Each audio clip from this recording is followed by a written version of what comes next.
আসসালামু আলাইকুম এভরিওয়ান, শুভ দুপুর। নতুন একটা ব্লগ নিয়ে আপনাদের সামনে হাজির হয়ে গেলাম, সাথেই থাকবেন।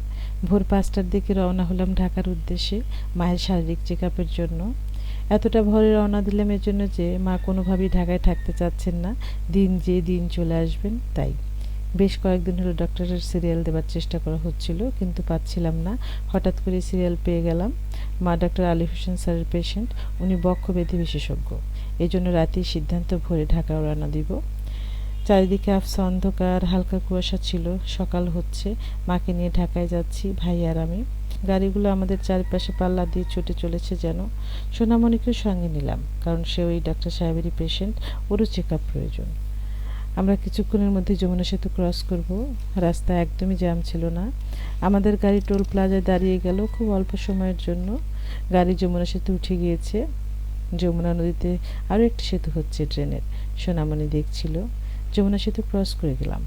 আমাদের গাড়িটা বেশ স্পিডে চলছিল। রাস্তা বেশ ফাঁকা ছিল। সকাল হয়ে গিয়েছে। সোনামণি আমার কোলের উপরেই ঘুমিয়ে গেল। অনেক ভোরে উঠেছিল। ওর শরীরটাও খুব একটা ভালো নেই। ওর শ্বাসকষ্টের সমস্যা। ওর যখন 14 দিন বয়স তখন ওর নিউমোনিয়া হয়েছিল। জীবনের চলার পথটা এমনই। তোয়ালেতে জড়িয়ে ছোট্ট সোনাকে বুকে নিয়ে ঢাকায় ছুটেছিলাম তখন। ওর কন্ডিশন ভালো ছিল না। 10 দিন আইসিইউতে ছিল ঢাকা সেন্ট্রাল হসপিটালে। ডাক্তার ABM আবদুল্লাহ স্যারের পেশেন্ট সে। তার চিকিৎসায় আল্লাহ রব্বুল আলমিনের অসীম দয়ায় সোনামণি সুস্থ হয়ে যায়, আলহামদুলিল্লাহ। মায়ের অনেক বয়স হয়েছে। মা কখনো বসে কখনো শুয়ে জার্নি করছিল। জীবনের গতি এভাবেই ছুটে চলে। এজন্য সবসময় আমাদের প্রস্তুত থাকতে হয় সব কিছুর জন্য। সোনা বাচ্চা আমার কোলের উপরেই ঘুমিয়ে পড়েছে। ও ভীষণ ক্লান্ত। রাতে তেমন একটা ঘুমায়নি, তারপর ভোরে উঠে পড়েছে। আজ সব কিছু মনে পড়ে যাচ্ছে। বাবুটা কখনো ঘুমাচ্ছে, কখনো ফোন নিয়ে কার্টুন দেখছে। এভাবেই সে সময় পার করছে। একসময় সূর্যি মামা আকাশে উঁকি দিল। আমাদের গাড়ি ছুটে চলেছে আপন গতিতে। ছোটবেলায় যখন জার্নি করতাম, গাড়ি যখন চলতো ভাবতাম গাছগুলো কেন দৌড়াচ্ছে, চাঁদটা কেন আমার পিছ যাচ্ছে। এখন মনে পড়লে হাসি পেয়ে যায়। বাবুকে ওড়নাটা গায়ে জড়িয়ে দিয়েছি। গাড়িতে এসি চলছে। ওর ঠান্ডা লেগে যাবে। ওর মুখটা এত মায়ায় ভরা। বেলা বাড়তে শুরু করেছে। আমাদেরও সকাল সকাল পৌঁছতে হবে, কারণ ডাক্তার সাহেব পেশেন্ট দেখা শুরু করবেন সকাল 9টা থেকে। এখন সকালের নাস্তা করব। ভাই বাবুকে নিয়ে রেস্টুরেন্টে ঢুকছে। এটা টাঙ্গাইলের রেস্টুরেন্টটা। বেশ ছিমছাম সুন্দর গোছানো। এই যে মা বসে পড়লেন। নাস্তা অর্ডার করা হয়েছে। আমরা ওয়েট করছিলাম। রেস্টুরেন্টের নাম ঘরোয়া রেস্টুরেন্ট। নাস্তা চলে এসেছে। বুটের ডাল আর পরোটা, সাথে ছিল শসা, লেবু, কাঁচামরিচ, পানি। ওদের পরিবেশনটা বেশ সুন্দর ছিল। এই দিনগুলো আবারও স্মৃতির পাতায় লেখা হয়ে যাচ্ছে। সোনা বাচ্চা খাচ্ছে, ভাই খাইয়ে দিচ্ছে, মা খাচ্ছেন, আমি ভিডিও করছিলাম। এবার আমি নিজে খাচ্ছি। সোনামণি রুটি পরোটা ভীষণ পছন্দ করে। ভাত খুব একটা খায় না। বাসাতেও প্রায় সময় রুটি, স্যান্ডউইচ, বিরিয়ানি এগুলো পছন্দ করে। এখন চা চলে এসেছে। ওদের চাটা খুব ভালো ছিল। সবাই চা খাচ্ছে।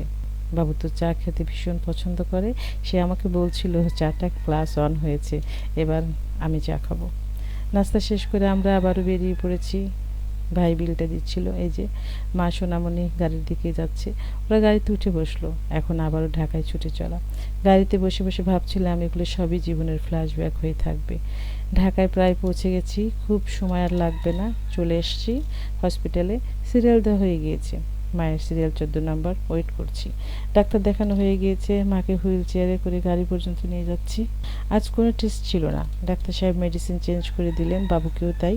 তাই একদমই সময় কম লেগেছে। গাড়ির জন্য ওয়েট করছি। এবার বাড়ির উদ্দেশ্যে রওনা হয়ে গেলাম। Good bye Dhaka.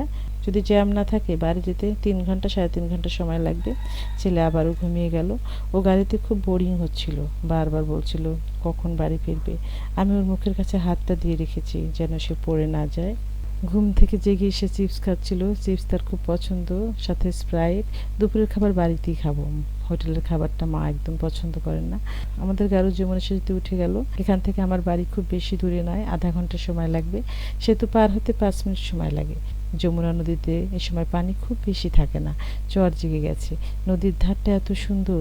বিশাল যমুনা নদীর কাছে আসলেই মনটা অনেক শান্তি শান্তি লাগে। চলে এসেছি আমার শহর সিরাজগঞ্জের উল্লাপাড়া। ফেরার পথে মেয়েকে স্কুল থেকে পিক করে নিলাম। সে ভাইকে দেখেই হাই বলে দিল। ভীষণ খুশি সে আমাদের পেয়ে। এখনই পৌঁছে যাব বাড়িতে। রাস্তার দুপাশে এভাবে দোকান বসেছে। এই শহরটা কাপড়ের জন্য বিখ্যাত। উত্তরবঙ্গের সর্ববৃহৎ লট মার্কেট এই শহরে। বাসার সামনে গাড়ি দাঁড়িয়ে গেল। আলহামদুলিল্লাহ চলে আসলাম। আল্লাহ রাব্বুল আলামিনের শুকরিয়া করি সহি সালামতে বাড়ি ফিরতে পেরেছি। ভাই নেমে গেল, বাচ্চারা নেমে পড়েছে। আজ বিদায় নিচ্ছি। সবাই সুস্থ থাকবেন, নিরাপদে থাকবেন। আমার পরিবারের জন্য দোয়া করবেন। আল্লাহ হাফেজ।